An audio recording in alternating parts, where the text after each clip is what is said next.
Nobody in Hollowpine Bend thought Wilhelmina Thorncastle would show up to collect her inheritance. Her husband had been dead 6 weeks, and the will named exactly one thing for her: the doghouse in the backyard, a leaning box of rotted cedar that hadn't held an actual dog in over a decade.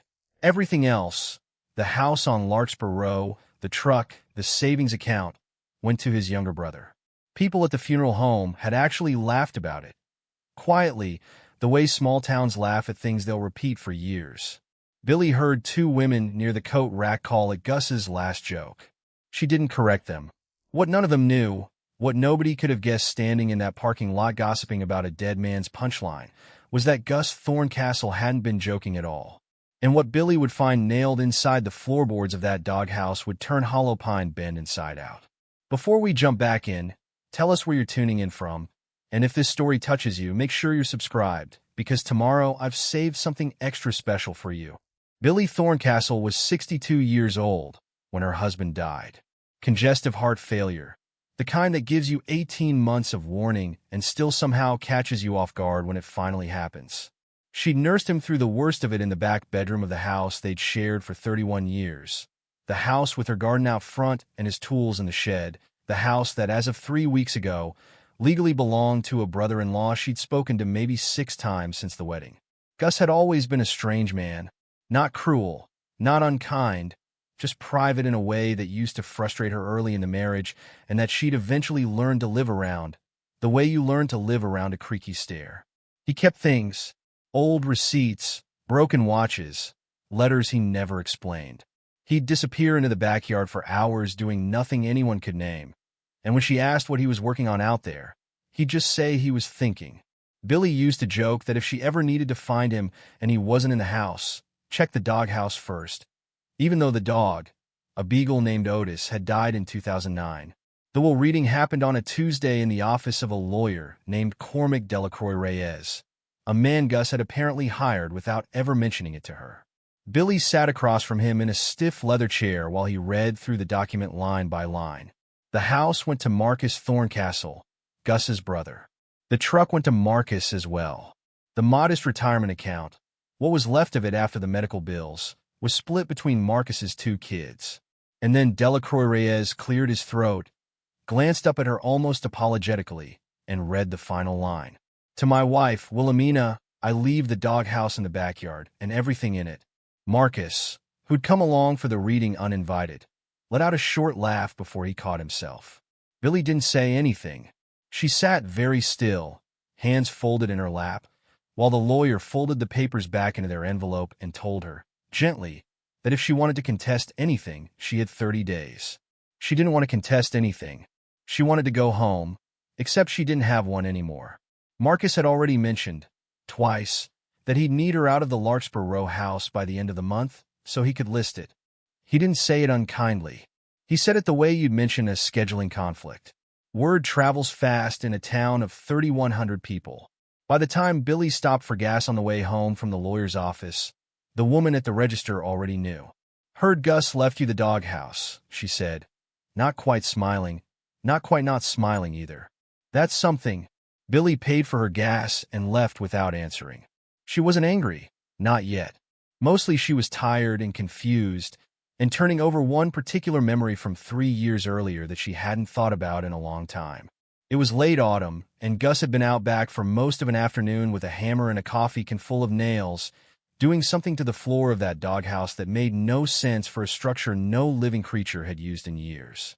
When she'd asked him about it, he'd looked up at her with an expression she couldn't quite place, somewhere between amusement and something more serious, and said, "Every man needs one place in this world that's just his."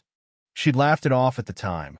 Gus had always been particular about that little wooden box in the corner of the yard, sweeping it out every spring like it mattered, patching the roof himself instead of just tearing it down. She'd assumed it was sentiment, a dead dog's memory, kept alive out of guilt or habit. Sitting in her car outside the gas station, the engine idling, Billie found herself thinking about that afternoon differently now. About the hammer, about the nails, about a man who kept things and rarely explained why. She drove home, if it could still be called that, for another few weeks, and walked straight past the house without going inside. Past the porch where she and Gus used to sit in the evenings. Past the garden that was hers and would soon belong to strangers. She walked to the very back of the yard, where the grass had gone long and the fence needed mending, to the small gray structure tucked beneath the oak tree that everyone in Hollow Pine Bend, including her own husband's family, had just spent a week treating as a punchline. The door was barely a door, just a warped square of plywood on a rusted hinge. Billie stood in front of it for a long moment before she reached down and pulled it open. The smell of old cedar and dust rolled out to meet her. Inside, in the dim afternoon light filtering through the gaps in the boards, she could see the floor Gus had worked on that day 3 years ago, and something about it, some detail she couldn't name yet, made her go very still. Whatever he'd built into that floor, he hadn't wanted anyone finding it by accident. Billie knelt down in the dirt outside the doghouse and looked closer at the floorboards Gus had worked on that autumn afternoon 3 years back. Most of the structure was original, the same graying cedar Gus had built it from back when Otis was still a puppy chewing on fence posts. But one section of flooring, roughly 2 feet square, was different. Newer wood, nailed down at angles that didn't quite match the rest, like a man in a hurry or a man trying to make something look older than it was. She went inside the house, the real house, for the last time that week and came back out with a flathead screwdriver from the kitchen junk drawer. Her knees complained when she lowered herself down onto the packed dirt in front of the doghouse door, and for a moment she just sat there, screwdriver in hand, feeling foolish. A 62-year-old widow digging through a dead dog's old shelter because of something her husband said 3 years ago. Marcus would have a field day if he could see her now. She worked the screwdriver into the gap between the boards anyway. The wood had swelled and dried a dozen times over the years, and it fought her at first, but eventually one corner gave way with a crack that startled a pair of crows off the fence line. Billie pried the board up further, then the one beside it, and found herself looking down into a shallow cavity dug into the earth beneath the doghouse floor, maybe 8 inches deep, lined with what looked like an old feed sack to keep the moisture out. Inside the cavity was a metal ammunition box, the kind Gus had kept in his garage for as long as she'd known him, army green and dented at one corner. It was heavier than it looked when she lifted it out, and the latch had rusted enough that it took some working to get open. The first thing she saw was a photograph, black and white, curling at the edges, showing a young man in overalls standing in front of a half-built structure with his arm around a woman in a long dress. On the back, in handwriting she didn't recognize, someone had written a name and a year. Elias Vantries, 1889. Billie had never heard that name in her life. Beneath the photograph was a stack of papers, brittle and yellowed, tied together with a length of butcher's twine that had gone stiff with age. She untied it carefully, the way you'd handle something you already suspected mattered more than you understood yet, and unfolded the topmost document. It was handwritten, the ink faded to a rusty brown, and dated at the top in a formal, looping script. October 1889. She couldn't make out most of it in the fading light, but one phrase near the bottom caught her eye immediately. Land claim, 40 acres, Hollow Pine settlement. Her hands were shaking now, not from the cold, though it was getting cold, but from something closer to disbelief. She dug further into the box and found a small leather pouch, and inside that, a brass key, old and green with tarnish, unlike any key she'd ever seen on Gus's ring. There was also a folded map, hand-drawn, showing a bend in a creek and a scattering of markings she didn't understand yet. And at the very bottom of the box, wrapped in a handkerchief that still smelled faintly of cedar, was an envelope with her name on it in Gus's handwriting. Billie, if you're reading this, it means you found it, and it also means I'm gone, and I'm sorry I couldn't tell you while I still had the chance. This box has been in my family longer than either of us have been alive. My grandfather gave it to my father, and my father gave it to me the year before he died, and told me the same thing his father told him. Don't touch what's in it until you're desperate enough to need it, and never let it out of the family. I built the false floor the year the doctors told me about my heart because I knew I wouldn't be the one who got to explain all this to you in person, and I needed you to have a reason to look. I'm asking you to trust that reason now. Go see Ophelia Marchetti Vance at the county archive. Tell her who Elias Vantries was to me. She'll know what to do from there. I love you. I always did, even on the days I was too stubborn to say it. Gus. Billie sat back against the side of the doghouse and read the letter twice more before she trusted herself to stand up. The sun had dropped low enough that the yard was mostly shadow now, and somewhere down the street she could hear Marcus's truck pulling into the driveway of the house that used to be hers, 3 days early, probably to start measuring rooms for a real estate listing. She looked down at the ammunition box in her lap, at the photograph of a man named Elias Vantries standing in front of an unfinished building over 130 years ago, and at a letter from a husband who apparently had a secret buried under a dead dog's floor for the better part of 2 decades. Whatever this was, it was bigger than a joke and bigger than a doghouse. She closed the lid, tucked the box under her arm, and for the first time in 6 weeks, Wilhelmina Thorncastle walked back toward her car without once looking behind her at the house on Larkspur Row. The Hollow Pine County Archive occupied the basement of the public library, a low-ceilinged room that smelled like old paper, and the dehumidifier running in the corner. Billie had passed the door 100 times over the years without ever going in. She'd never had a reason to. Preparing and narrating this story took us a lot of time, so if you are enjoying it, subscribe to our channel. It means a lot to us. Now back to the story. The woman behind the desk introduced herself as Ophelia Marchetti Vance. And when Billie said the name Elias Vantries out loud for the first time, something shifted in her expression, quick and unmistakable, gone almost before it registered. "Sit down," Ophelia said. "Tell me everything you know." It wasn't much. Billie set the ammunition box on the table between them and explained what she'd found under the doghouse floor, the photograph, the papers, the map, the key, and Gus's letter naming this specific woman in this specific archive as the person who'd know what to do. Ophelia listened without interrupting, turning the photograph over in her hands when Billie finally passed it to her, reading the inscription on the back twice. Elias Vantries was one of the first 4 families to settle this valley, Ophelia said finally. 1889, just like the date on this photo. There's a plaque about him 2 blocks from here that maybe 6 people in this town have ever actually read.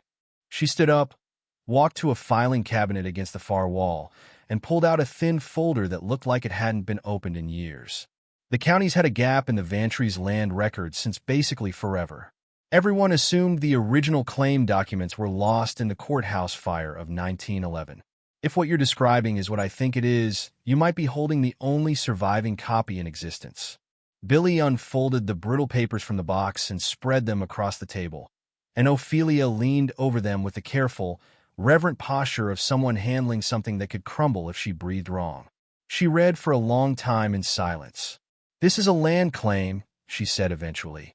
40 acres, filed October of 1889, signed by Elias Vantries and witnessed by a county clerk whose name checks out against records I have upstairs. She tapped a line near the bottom of the page. "In this part here, this is the part that matters. It says the claim and all associated rights pass to Vantries' direct descendants in perpetuity, and it specifically references mineral and water rights on the parcel, not just surface ownership." "I don't understand what that means," Billie said. "It means whoever holds this document and can prove descent from Elias Vantries owns whatever's underneath that land too, not just the dirt on top." Ophelia looked up from the papers. "Was your husband's family from around here originally? Going back that far?" Billie thought about it. Gus had never talked much about his family history, only that his people had been in the valley a long time, longer than most, and that his grandfather used to tell stories about a great-great-grandfather who'd come out here before the town even had a name. She'd always assumed it was the kind of half-remembered family myth every old family carries around, embellished a little more each generation. "His name was Gus Thorncastle," Billie said slowly, "but he mentioned once a long time ago that Thorncastle wasn't the original family name. Something got changed a few generations back. I never asked why." Ophelia's eyebrows went up. She pulled a second folder from the cabinet, thinner than the first, and flipped through it until she found what she was looking for. A page of handwritten census notes from 1910. "Here," she said, turning it around so Billie could see. "Vantries family, household of 4, occupation listed as farmer." And a note in the margin, added later by a different hand, saying the family changed its surname to Thorncastle in 1912, following, and I'm reading this exactly as written, unpleasant circumstances regarding the fire. The room went quiet except for the hum of the dehumidifier. "The courthouse fire," Billie said. "The courthouse fire," Ophelia agreed. "Somebody in your husband's family was around when those records burned, and instead of losing the claim like everyone assumed, they took the original documents home, changed the family name, and never said another word about it publicly, for well over 100 years. She sat back in her chair, studying Billie with new interest. "Mrs. Thorncastle, if what's in this box is genuine, and I have no reason yet to think it isn't, you might be the direct legal heir to one of the oldest unresolved land claims in this county's history." "What's it worth?"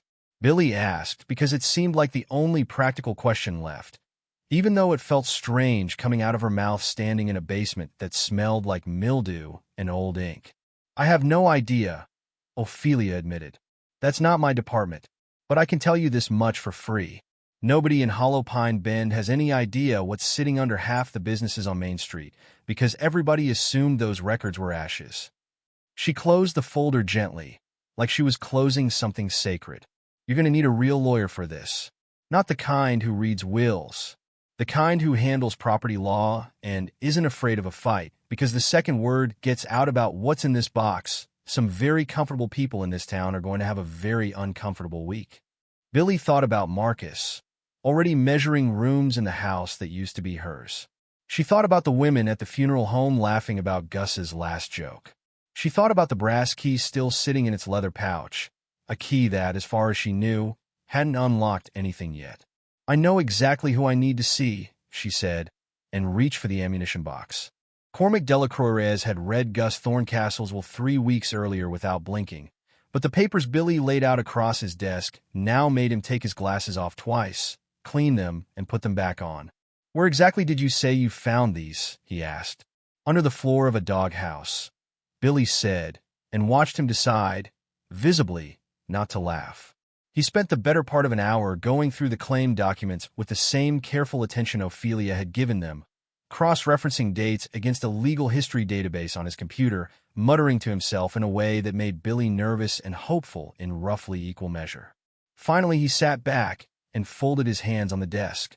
"I want to be straightforward with you," he said. "I'm not a property law specialist, and a claim this old, this size, is going to draw scrutiny from people with a lot more resources than either of us. But on its face, this looks legitimate, and if it holds up, we are talking about mineral and water rights across a significant chunk of what's now downtown Hollow Pine Bend." He tapped the map from the ammunition box. "This isn't 40 acres of empty field anymore, Mrs. Thorncastle. This is 40 acres that includes the Main Street Business District, the old grain elevator property, and about a third of the residential lots on the east side of town." Billie sat very still. "That can't be right. I've seen zoning maps for this town my whole career," Cormac said. "I can pull one up right now and show you." He did, turning his monitor around so she could see the overlay he'd built by hand-matching the old survey coordinates against modern county lines. The shaded area covered more of downtown than she'd imagined possible. "If this claim is upheld, and that's a real if, but if it is, you're not looking at a nuisance lawsuit. You're looking at something that could be worth millions, depending on what's actually under that ground and what agreements get negotiated with current property owners." Millions. The word sat strangely in a room that still smelled faintly of cedar dust from the box on the desk. There was still the key. Cormac turned it over in his fingers, studying the brass, the worn teeth, the small stamped numeral near the bow that read 4. "Any idea what this opens?" Billie didn't, but the map from the box had one more marking she hadn't paid much attention to before, a small square drawn near the bend in the creek with the number 4 written beside it in Gus's careful hand. Added, she now realized, much more recently than the original 1889 document. Not part of Elias Vantrese's map at all. Part of Gus's own additions to it. They found the spot 2 days later. A stretch of overgrown creek bank on the eastern edge of the old Vantrese parcel that had sat undeveloped for decades, tangled with blackberry brush and forgotten by everyone except, apparently, her husband.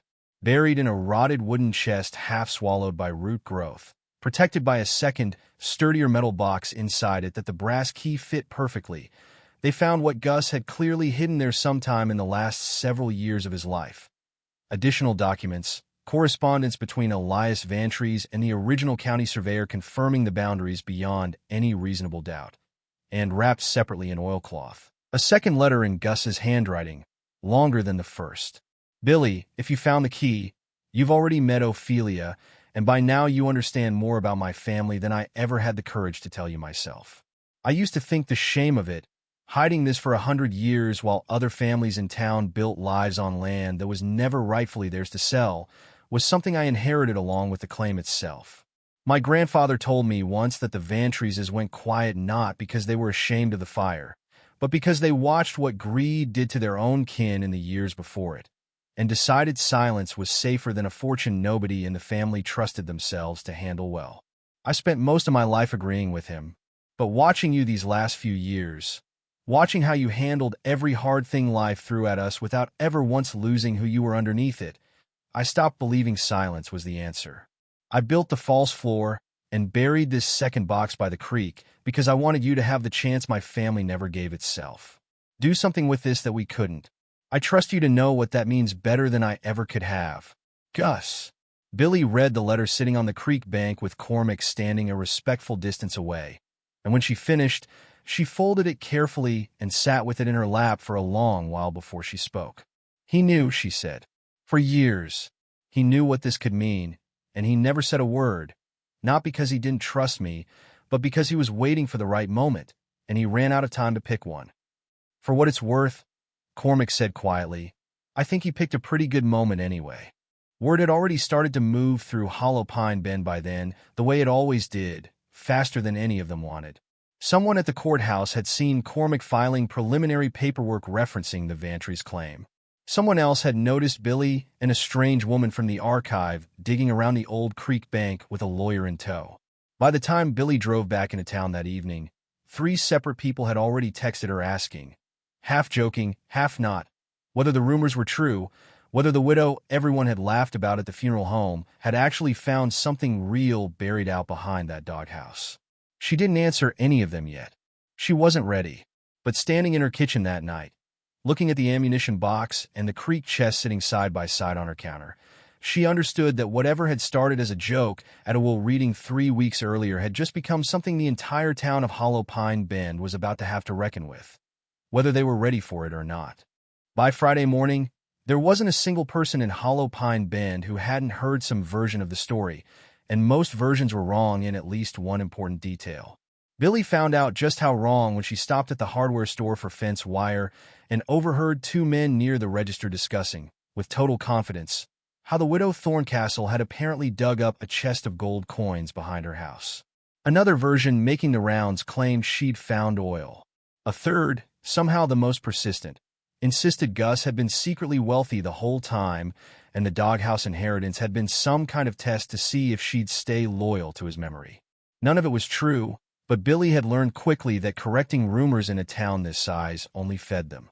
The Featherstone Greys found her outside the post office that same afternoon. Priscilla Featherstone Grey had never spoken to Billie in the 11 years she and her husband Nolan had lived in Hollow Pine Bend. Not once, not even the year their properties shared a fence line dispute that got settled by mail through lawyers. Now she crossed the parking lot with her phone already raised, filming before she'd even said hello. Billie, is it true? Priscilla's voice carried the particular brightness of someone performing concern for an audience that wasn't there yet, but would be, the moment this video went up. We heard you found something incredible out at the old place. Can you tell us anything? Nolan trailed a few steps behind her, grinning in the specific way of a man who found the entire situation enormously entertaining and didn't much care who noticed. Didn't your husband leave you a doghouse as some kind of joke, he said. And now what? It's some big treasure? That's quite a punchline, Billie. Billie stood there with a bag of mail in her hand and felt the old sting from the funeral home rise back up in her chest. Sharper this time because now there was a camera pointed at her face. I don't have anything to say right now, she said, and walked to her car without raising her voice, without giving them anything more dramatic to post than a tired woman getting into a sedan. But she heard Priscilla behind her, already narrating to the phone. You heard it here first, folks. The Hollow Pine Doghouse lady, everybody's favorite local mystery. By the time she got home, the video had 43 views. By the time she finished dinner, it had over 4,000, and the comment section had already split into two camps, one calling her a con artist chasing a fantasy, the other calling her a folk hero who'd outsmarted a town that mocked her at her own husband's funeral. The town council meeting had been scheduled for weeks. Unrelated business, road repaving, and a dispute over parking permits downtown, but Councilman Bertram Quill added an item to the agenda at the last minute titled, with a bluntness that surprised even people who knew him, Vantry's land claim, municipal interest. Billie went, mostly because Cormac told her she needed to hear whatever Quill was about to say directly rather than secondhand. The council chamber was fuller than she'd ever seen it.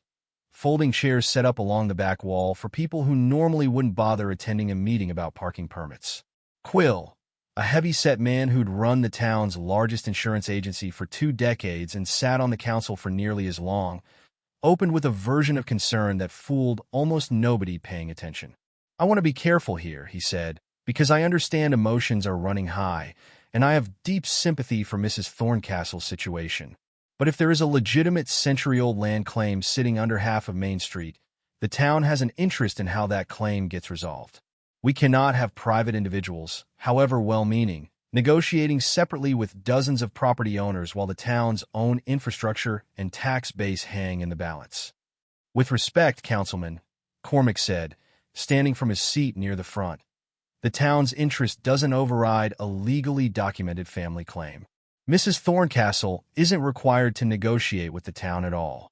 She's required to prove the claim, which she is actively doing through proper legal channels.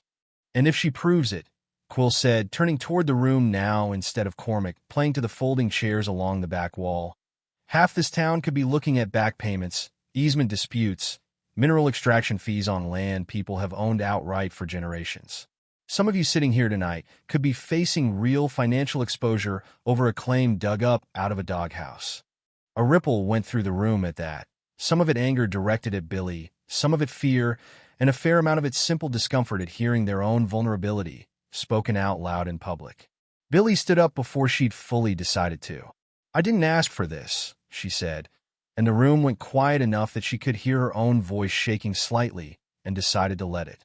"3 weeks ago, I was planning where I'd sleep after my brother-in-law took the house I lived in for 31 years. I found this because my husband hid it for me to find, not because I went looking for a way to hurt anybody in this town. I don't know yet what any of this is worth, or what it means for the people sitting in this room, but I'm not going to apologize for reading a letter my dead husband left me, and I'm not going to let anybody stand up here and turn me into the villain of a story I didn't write."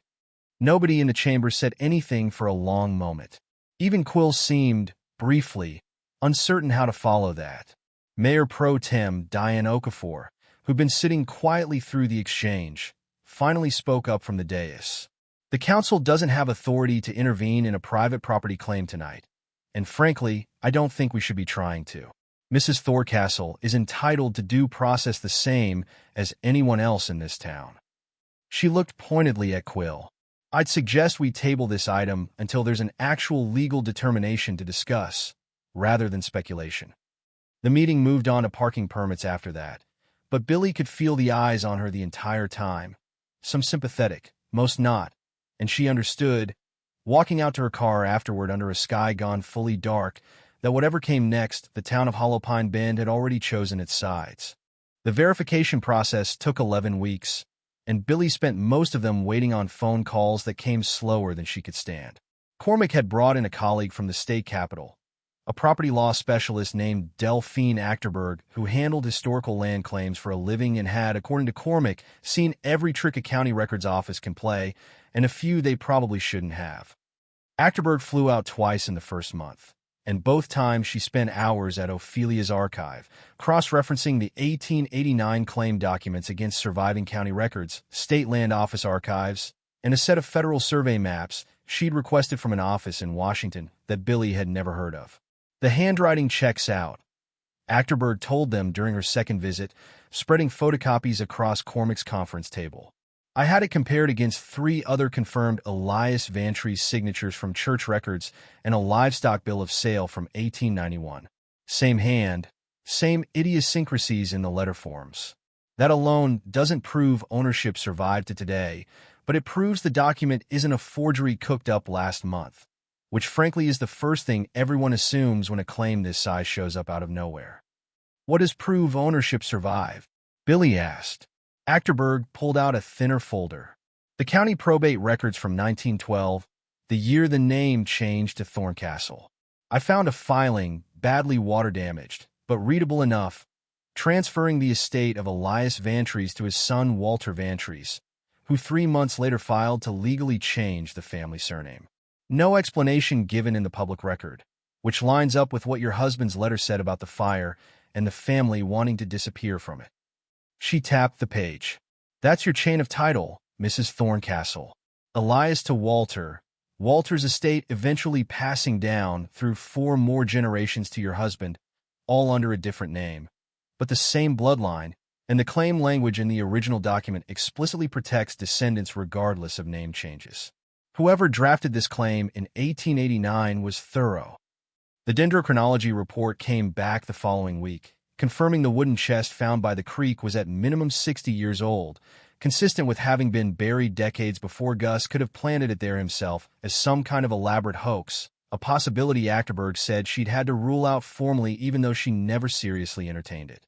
By the 9th week, 3 separate independent experts, a document historian, a forensic handwriting analyst, and Achterberg's own title research, had all reached the same conclusion. The Vantries claim was authentic, the chain of ownership held, and Wilhelmina Thorncastle, as Gus's surviving spouse and sole legal heir, held clear title to mineral and water rights across all 40 original acres. The scope of what that meant kept expanding the longer Achterberg dug. The grain elevator property, abandoned for 15 years, sat squarely inside the boundary. So did the water treatment easement the town had been quietly using without proper compensation since the 1970s. So did mineral rights beneath 11 separate downtown parcels, including, awkwardly, the building that housed Bertram Quill's insurance agency. I need to be honest about the numbers now that we have real data, Achterberg told Billie and Cormac during a call in early spring. The mineral rights alone, based on comparable claims and current commodity values, are conservatively worth around $2.4 million. Add in backdated water easement compensation from the town, and we're looking at another $600,000, maybe more depending on negotiation. All told, you're sitting on a claim worth somewhere between $3 and $4 million, Mrs. Thorncastle. Billie sat with the phone against her ear in the small rented apartment she'd been living in since Marcus took possession of the Larkspur Row house, a 1-bedroom unit above a dry cleaner that smelled faintly of chemical solvent no matter how many windows she opened. $3 to $4 million. The number didn't feel real inside walls this thin. Word of the verification spread through Hollow Pine Bend almost as fast as the original rumors had, except now the town's response had a different texture to it. Fear had replaced curiosity in a lot of quarters. Nolan Featherstone Gray, who owned the parcel next to the grain elevator, stopped answering Billie's calls entirely. 2 other business owners downtown hired their own lawyers within the week. Quill, when a local reporter finally cornered him outside his office for comment, gave a statement so carefully lawyered it barely qualified as an answer at all. Not everyone in town turned hostile. A woman named Cordelia Ashby, who ran the diner on 5th Street and had known Gus since they were both teenagers, showed up at Billie's apartment one evening with a casserole and an apology she hadn't been asked for. Billie let her in, and they sat at the small kitchen table eating casserole that had gone lukewarm during the drive over.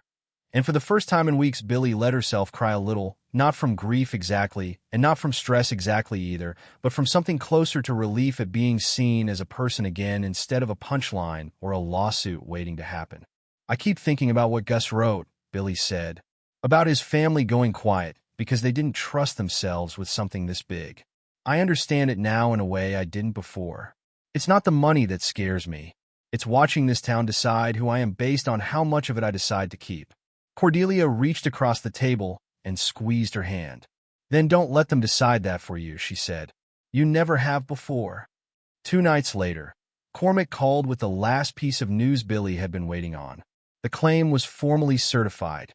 The county recorder's office had, after 11 weeks of verification, quiet panic, and 1 very uncomfortable town council meeting, officially entered Wilhelmina Thorncastle into the record as the legal heir to the Vantries land claim of 1889.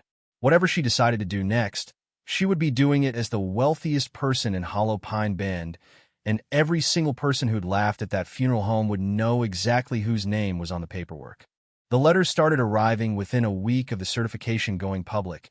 Most of them from lawyers Billie had never heard of representing companies she'd never heard of either. A mining consultancy out of Denver wanted to survey the mineral rights for potential extraction. A water utility firm out of the state capital wanted to discuss what they called a comprehensive buyout of the easement claim.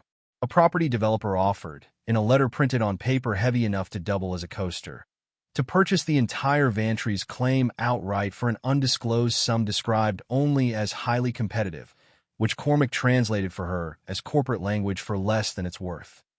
Billie read every letter at her kitchen table above the dry cleaner and stacked them in a growing pile she didn't know what to do with.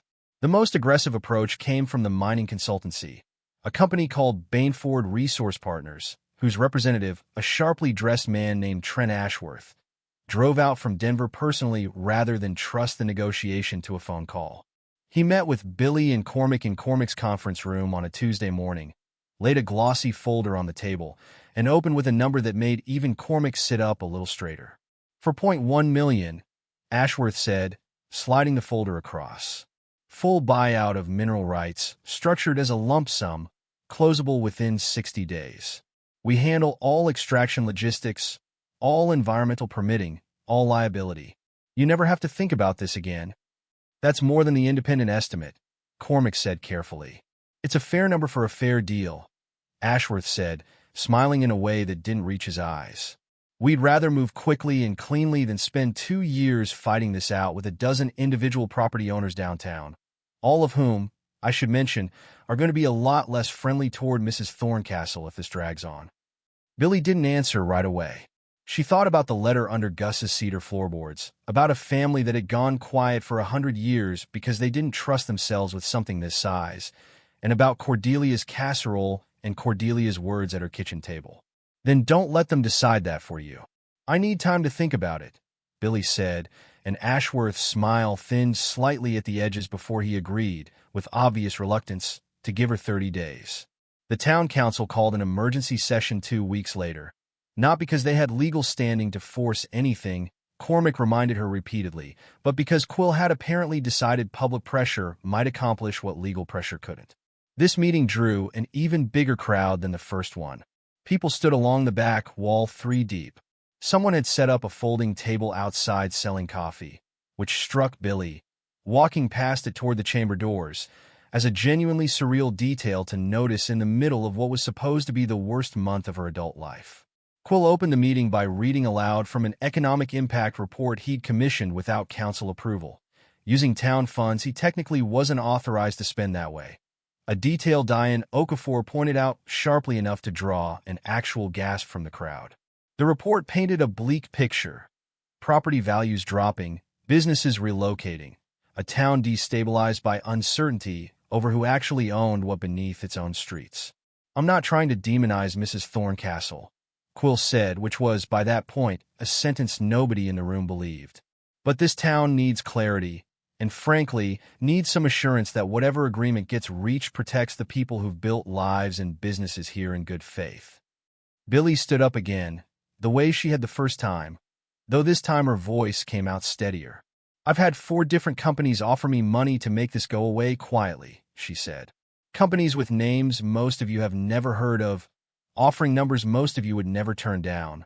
I haven't said yes to any of them, and I want you to understand why, because I don't think you do. She let the silence sit for a moment. My husband hid a 130-year-old family secret under a doghouse floor because his own family was too afraid of what it might do to people, including themselves, if it came out wrong. I've spent the last 3 months watching this town treat me like a villain for finding something I never went looking for. I could take Bainford's offer tomorrow, move somewhere warm, and never think about Hollow Pine Bend again. Some days that sounds like exactly what I want to do. Nolan Featherstone Gray, seated near the front now instead of filming from a parking lot, shifted uncomfortably in his chair. She sat back down. Nobody clapped, but nobody argued either. and Diane Okafor moved the meeting along to adjournment with the visible relief of someone glad to end a meeting that had gotten far more uncomfortable than parking permits ever required. Driving home that night, Billie called Ophelia from the car, mostly because she needed to talk to someone who'd been there from the very beginning, back when this was still just a photograph and a name neither of them recognized. "I keep thinking about Gus's letter," Billie said. "The second one from the creek box. He said he wanted me to do something with this his family never gave themselves the chance to do." "What do you think that means?" Ophelia asked. Billie looked out at the dark shape of downtown Hollow Pine Bend passing by her window.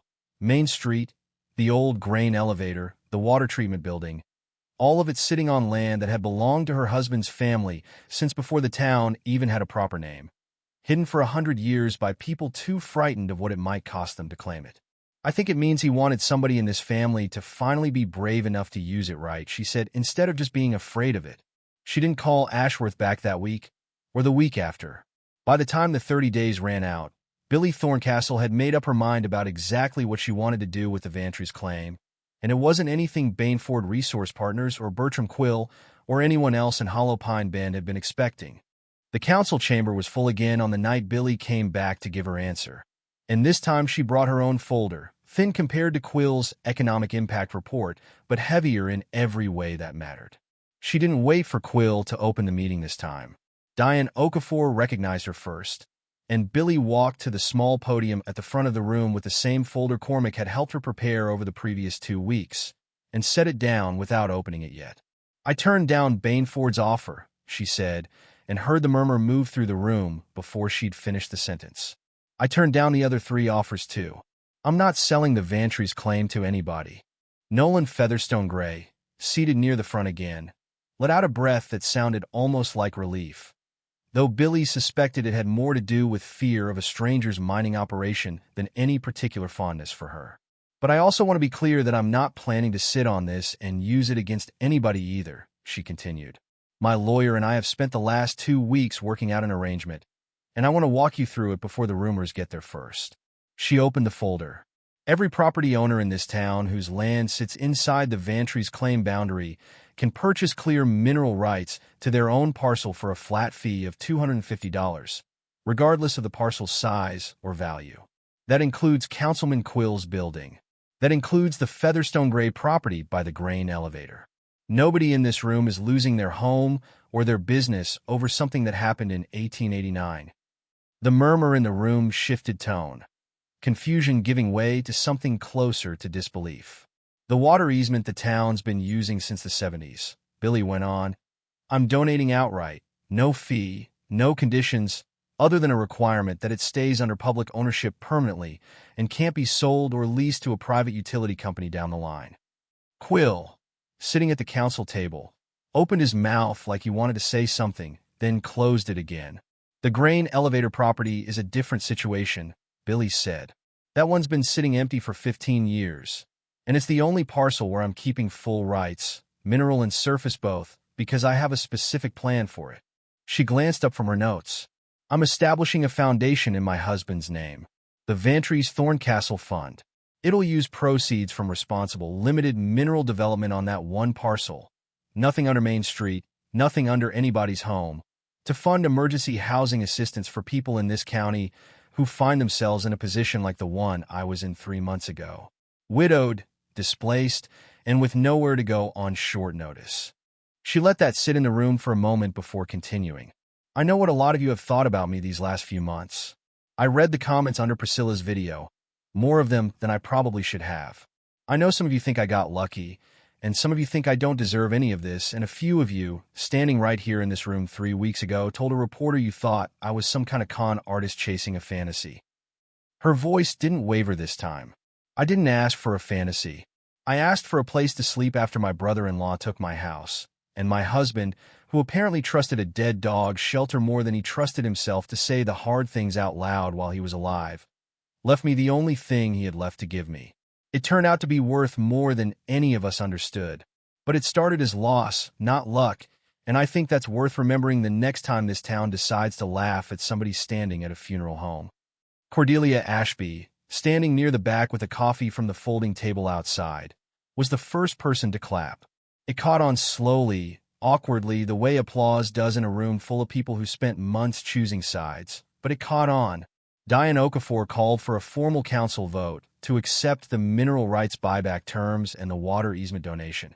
And it passed unanimously, including, notably, Quill's own vote, cast with the tight expression of a man protecting his insurance building for $250 and calling it a victory. The Featherstone Greys approached her afterward in the parking lot, the same parking lot where Priscilla had filmed her 3 months earlier. "We owe you an apology," Priscilla said, and for once there was no phone in her hand. "What we did outside the post office, that video, it wasn't fair, and I've known it wasn't fair for a while now. We'd like to make a donation to the foundation," Nolan added. "If you'll take it." "I'll take it," Billie said, "and I'll use it for exactly what it's meant for." 1 year after the Doghouse floor cracked open under a screwdriver, the Vantrees Thorncastle Fund had helped 29 families across the county with emergency housing costs, security deposits, first month's rent, the kind of small, specific help that doesn't make headlines but changes a family's entire week. Billie still lived in the one-bedroom apartment above the dry cleaner, not because she couldn't afford better, but because she told Ophelia once that she wasn't in a hurry to build a life that looked impressive from the outside. She'd rather build one that meant something from the inside out. The doghouse itself still stood in the backyard on Larkspur Row, though Marcus, in one of the stranger turns of the whole saga, had reached out privately to ask if Billie wanted it moved to the grain elevator property rather than torn down when he eventually sold the house. She'd said yes. It sat there now, restored, a small brass plaque nailed above the door reading simply, "Every man needs one place in this world that's just his." Gus knew that better than anyone. Billie visited it sometimes in the evenings, sat on the overturned crate beside it the way Gus used to, and thought about a man who'd spent the last years of his life quietly building a way for her to survive him, using the one thing in their entire lives that nobody else had ever thought to take seriously. Up next, you've got 2 more standout stories right on your screen. If this one hit the mark, you won't want to pass these up. Just click and check them out. And don't forget to subscribe and turn on the notification bell so you don't miss any upload from us.